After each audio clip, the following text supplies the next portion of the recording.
What's up, adventure travelers, and guten Morgen from the outskirts of Shiraz. What a last few days it's been. Oh man, mixed emotions leaving Shiraz. I'm actually heading south to Bandar Abbas, which is on the coast, to get the ferry to Dubai. I was supposed to be going north to Yazd, Isfahan and Tehran, and then north to the Caspian Sea. But 4 days ago, Iran launched some missiles from various sites, including just down the road from where I was staying, and other people at the hostel actually saw them go up in the air. They said there was like fireworks in the sky. I was at the markets at the time, so I didn't see them, but it was all a bit disconcerting. Within a couple of days the hostel had cleared out. Most people, not all. A lovely Italian guy named Fabio, he stayed in the country, and a Polish guy, Tomasz, he kept travelling as well. But just about everybody got on a plane to Dubai, and I was actually going to go north as well. The logic being that any counter-strikes by Israel would be on select military targets. But as things unfolded, it seemed that travellers were getting very heavily interrogated on the road, and being in the country still presents a certain amount of risk. But anyway, who knows where this trip's going to take me. I do know in the near future I'll be crossing from Bandar Abbas, which sounds very exotic, across to Dubai. It's all part of the journey. You got to go with the flow, and safety first and all that. The other reason to get to Dubai ASAP is to get my laptop fixed, because these videos will be coming to you a lot later than planned, unfortunately. But I am very keen to keep on with the video series and not just do Instagram and Facebook posts. So cross your fingers, cross your toes, and hopefully I'll be able to get the laptop fixed in Dubai. And hopefully there'll be something interesting to show you on the road today. I'll leave you there, and I will come back to you from the road on the way to Bandar Abbas.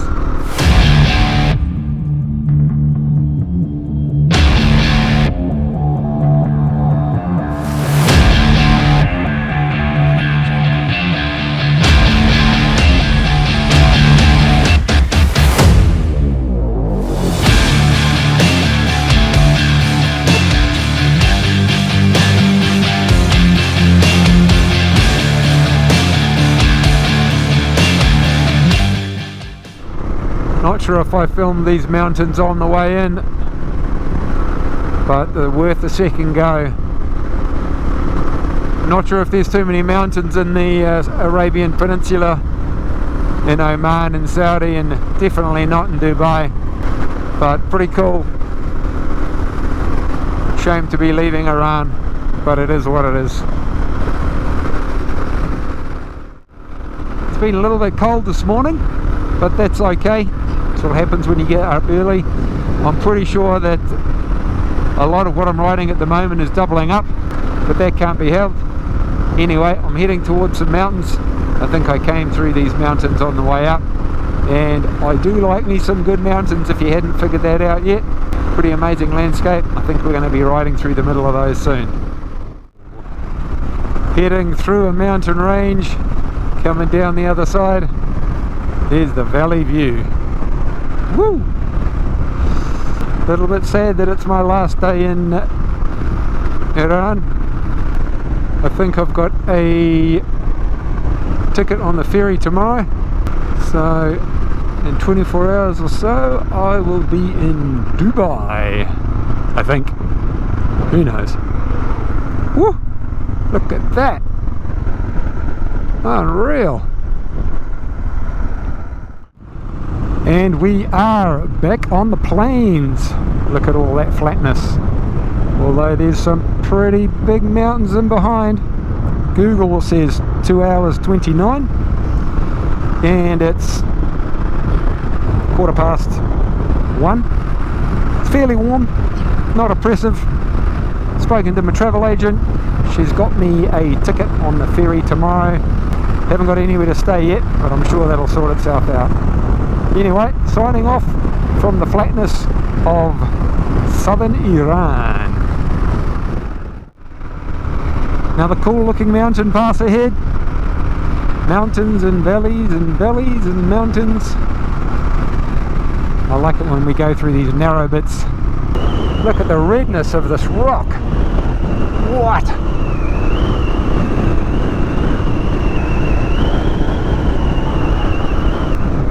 Lots of trucks around here. They must be mining something, I reckon. Oh yeah, look at that.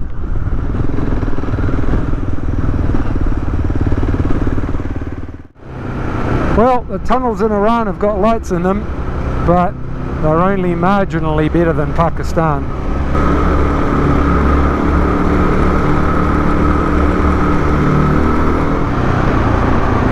And into the light. Oh. Oh, there's not much ventilation in those tunnels. Oh. I can breathe. Big old mountain right up ahead, and to the side there's a range. Whoa! And there's a flat top there in the foreground. Crazy. Wowza, look at this queue of trucks. They have these police stops which I've just gone through, but I'm not sure if they even check anything. It's pretty mad. Poor old truck drivers slowed up. Oh well, they'll be on their phones looking at TikTok or whatever truck drivers do. Glad I'm not a truck driver.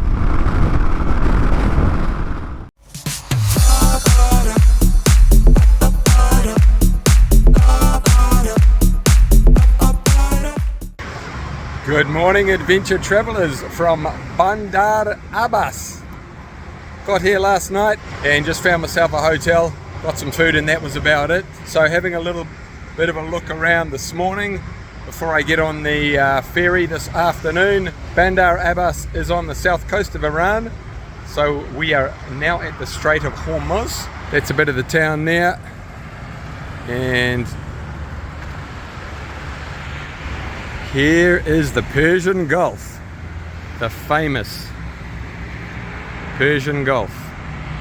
But today's going to be a pretty busy day anyway. I'll grab some breakfast and then take the bike down to the dock where I've got to get it all the paperwork done. It's an international trip and across to Dubai. Not leaving till tonight, but these things always take longer than planned, so there'll be a lot of faffing around with passports and carnets, and so probably not a whole lot to see in Bandar Abbas. Now to find a cafe where I can get a coffee and a bite to eat. It's not as easy as it sounds. Well, still no coffee, still no breakfast, but Bandar Abbas is nice enough, I guess, but it's pretty run down, like the rest of Iran, because of the economic situation here. Just your average street, and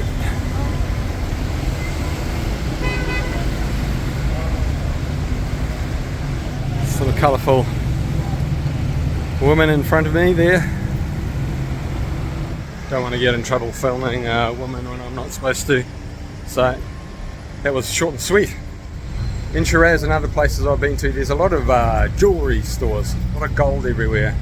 People in all parts of the world, they love their gold, and I guess it's a sign of success and a show of wealth. There you go. All that glitters is gold. Look at those necklaces. Okay, so I found a coffee shop, but they only serve coffee, they don't serve anything else. So I'm looking for a convenience shop to get a snack to have with my coffee. You think I can find a convenience store? They should be called inconvenience stores. Okay, I found a convenience shop in a shopping mall. God damn it, it's shut. Boy, a man's got to work hard to get a cup of coffee in this town.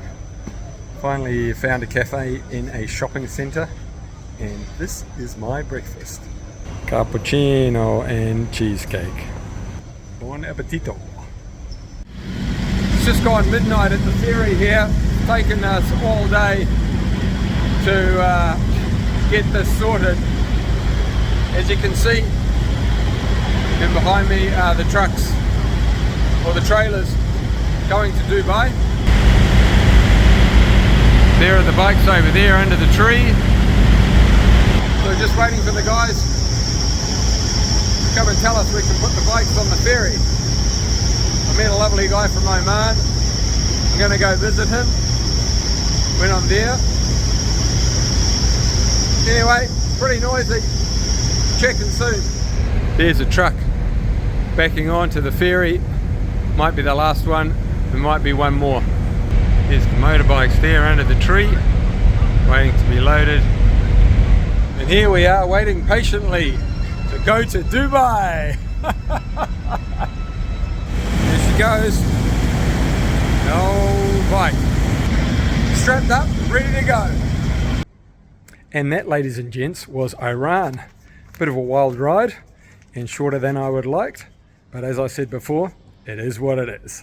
Now I know the part you've all been waiting for. Ray's 3-minute geography lesson. Until 1935, Iran was known as Persia.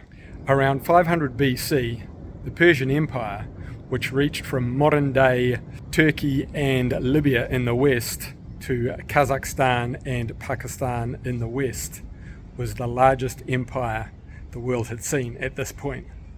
The religion of Islam arrived in the 7th century, and in 1979, the ruling monarchy was overthrown by a theocratic dictatorship. Relationships with the West immediately deteriorated, and the next year in 1980, Iran went to war with its neighbour Iraq for 8 years. In the 35 years since the end of the Iran-Iraq War, Iran has become increasingly isolated. Political differences with almost all its Middle Eastern neighbours and a nuclear program has led to wide-ranging sanctions and economic isolation. Iran is the world's 7th largest country by land area and about the same size as Libya or Mongolia. Iran is home to 90 million people who are predominantly Persian and 99.4% Muslim. Arabs, Kurds, Balochi and Azeri make up small ethnic and linguistic minorities. Iran's economy is massively distorted and handicapped by reliance on state-owned oil revenues. A good example of that is the $2 it cost me to fill up my 20-litre tank on my motorbike. That's about $3.20 New Zealand. Peanuts. In my short time in Iran, a number of people wanted to talk to me about the government and the regime, and from what I could tell, most of them were ready for a change in economic improvement. I certainly hope that they can achieve that sooner rather than later. Good morning, adventure travellers. A quick hello from the Strait of Hormuz. We're about halfway between Iran and Dubai. It's 8 Dubai time, and got about another 6 hours travelling to go. Sailing, whatever you want to call it.